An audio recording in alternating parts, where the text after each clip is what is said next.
Informação exclusiva no São Paulo, o Tricolor já começou a debater como profissionalizar as categorias de base. Cotia vai passar por uma enorme reformulação assim que o Conselho Deliberativo aprovar a criação de um fundo que vai captar até 350 milhões de reais. Júlio Casares, presidente do clube, tem se reunido com grupos de conselheiros para assegurar a aprovação em votação que vai acontecer muito em breve. Em paralelo a isso, uma equipe formada pelo São Paulo debate nomes que podem assumir as categorias de base do São Paulo. A ideia é profissionalizar absolutamente tudo e contar com os melhores do mercado. Queria citar dois nomes que têm sido debatidos dentro do São Paulo com investidores. O pessoal da Galápagos participa dessa iniciativa, até porque vai ser responsável por um aporte inicial de 200 milhões de reais. Pois bem, Sandro Orlandelli, que hoje atua como diretor técnico do FC Dallas na Major League Soccer, é um nome que agrada bastante. Alguém com passagem por Internacional e também como chefe de scout do Manchester United e da CBF.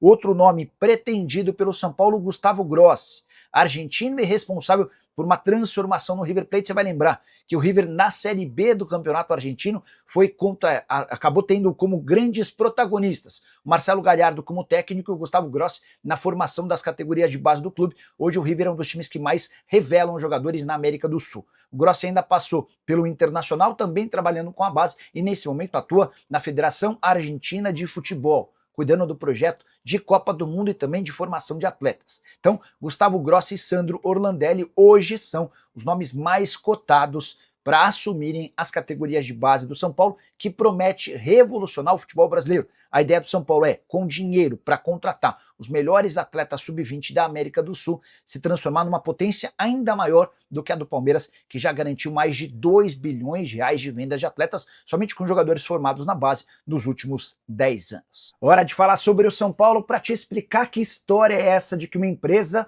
anônima estaria disposta a colocar 1 bilhão de reais no Tricolor para quitação de dívidas. Seriam 700 milhões de reais aportados logo de cara e mais 300 milhões de reais depois de 30 meses.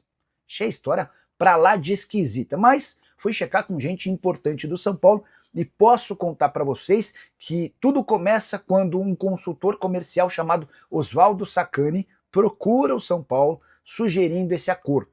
São Paulo quis entender mais detalhes e percebeu que a proposta envolvia títulos podres do Banco do Brasil. Como é que se entende título podre? É um título de dívida emitido por uma entidade com alta probabilidade de não conseguir pagar aos investidores. Então, esse é o primeiro contexto de uma negociação preocupante do ponto de vista tricolor. São Paulo também não levou essa história adiante por entender que não havia nenhuma coerência e o risco era gigante. Quais seriam as contrapartidas? O que essa empresa ganharia? Enfim, São Paulo entendeu a ideia como uma grande furada e a descartou logo de cara. Foi por isso que o São Paulo investiu no FIDIC, aquele fundo que já captou mais de 150 milhões de reais, e é também por isso que o São Paulo trabalha hoje com a ideia da consolidação de um fundo para a Cotia, que pretende captar 350 milhões de reais para contratar os principais atletas sub-20 do futebol na América do Sul. O que o Tricolor imagina a partir dessa notícia de 1 bilhão? Que é alguém querendo causar, tumultuar o ambiente, esse tipo de coisa. Não há a menor possibilidade de essa história avançar, até porque o São Paulo entende ela como a maior furada dos últimos tempos. O que você pensa sobre o tema? Já usa o espaço para comentário e registra a sua opinião, beleza? Hora de falar sobre o São Paulo para contar que Nicão, ex-atleta tricolor, está exigindo na justiça o pagamento de 8 milhões e 700 mil reais em 3 dias, sob o risco de o São Paulo ter seus bens penhorados e contas bloqueadas. Conversei com dirigentes do São Paulo antes de gravar esse vídeo para contar que o Tricolor assegura não ter sido ainda notificado nem citado nesse processo. E quando o fizer, o São Paulo vai prestar seus esclarecimentos. O Tricolor está absolutamente tranquilo de que não vai haver penhora nenhuma de bens, muito menos bloqueio das contas, antes de o São Paulo se manifestar na justiça.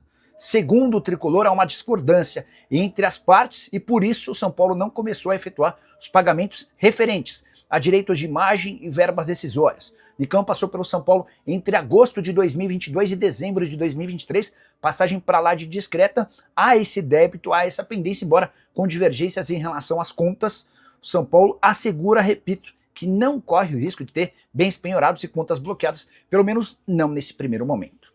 Hora de falar sobre o São Paulo, que trabalha para ter 2 jogadores super importantes na decisão contra a LDU. Próxima quinta-feira, no Morumbi, jogo da volta da Libertadores da América. São Paulo precisa reverter a derrota por 2-0. Pois bem, situação do Lucas Moura. Ele passou por uma artroscopia no joelho devido a uma série de dores no local. Essa cirurgia aconteceu recentemente. Lucas está trabalhando com o restante do elenco e precisa adquirir condicionamento físico para ter chance de jogar por pelo menos 45 minutos. Atacante que não entra em campo desde 19 de agosto. Situação do Oscar um pouco diferente. Ele não atua desde 19 de julho, depois de sofrer 3 fraturas nas vértebras. Ambos já estão recuperados, agora precisam adquirir condicionamento físico. São Paulo faz jogo super importante e complicado. Só para você entender, nessa temporada o São Paulo só conseguiu uma vez o resultado que precisa para passar de fase sem a necessidade de pênaltis. Como perdeu por 2-0, o Tricolor precisa vencer por 3 ou mais gols de diferença. E o único resultado que se mostraria favorável em toda a temporada foi em fevereiro, quando o São Paulo enfiou 4-1 no Mirassol em jogo do Campeonato Paulista. Só para acrescentar, lembrar que se o São Paulo vencer por 2 gols de diferença, a decisão vai para pênaltis e todas as fichas no São Paulo hoje estão voltadas para essa grande decisão. Você, São Paulino, ainda confia na possibilidade de o Tricolor passar de fase? Já usa o espaço para comentário e registra a sua opinião, beleza? Hora de falar sobre o São Paulo, que recorreu a uma estratégia diferente para comunicar a saída de Henrique Carmo, atacante comprado pelo CSKA, até aí nenhuma novidade, mas o São Paulo só fez a confirmação oficial dessa saída recentemente e por meio de uma nota pequena em seu site oficial. Qualquer comunicação importante como essa certamente renderia notícias também nas redes sociais do Tricolor, mas por uma estratégia do Departamento de Futebol em associação à Diretoria de Comunicação, o São Paulo evitou qualquer menção à venda do Henrique Carmo nas redes sociais do clube. Se você entrar no Twitter, no Facebook, no Instagram, não vai ver absolutamente nada sobre o tema, até porque nos últimos tempos, Júlio Casares e Carlos Belmonte, o presidente e o diretor de futebol, têm sofrido enormes ataques diante da série de jogadores vendidos. São Paulo registrou somente na última janela as saídas de Henrique Carmo, Matheus Alves, Lucas Ferreira e Ângelo. O William Gomes já havia sido vendido no início do ano, todas as vendas consideradas por torcedores extremamente baixas. Diante desse cenário e com hashtags pedindo fora Júlio Casares e fora Carlos Belmonte, o São Paulo evitou dar ainda mais lenha nessa fogueira das redes sociais e fez o comunicado de forma bem discreta no site oficial do clube. Para completar sobre o São Paulo, registra que Luiz Gustavo, 38 anos de idade, está praticamente liberado para voltar a treinar sem restrições. A partir de sábado ele se junta ao restante do elenco e trabalha normalmente, jogador que havia sofrido um problema, um tromboembolismo pulmonar no primeiro semestre e não joga desde 2 de abril. Fala pessoal, estamos aí com atualizações importantes do São Paulo. Se inscreva e ative o sininho para receber mais atualizações do Tricolor. Deixe seu like que é muito importante para o crescimento do canal. Utilize o espaço aqui embaixo para registrar sua opinião.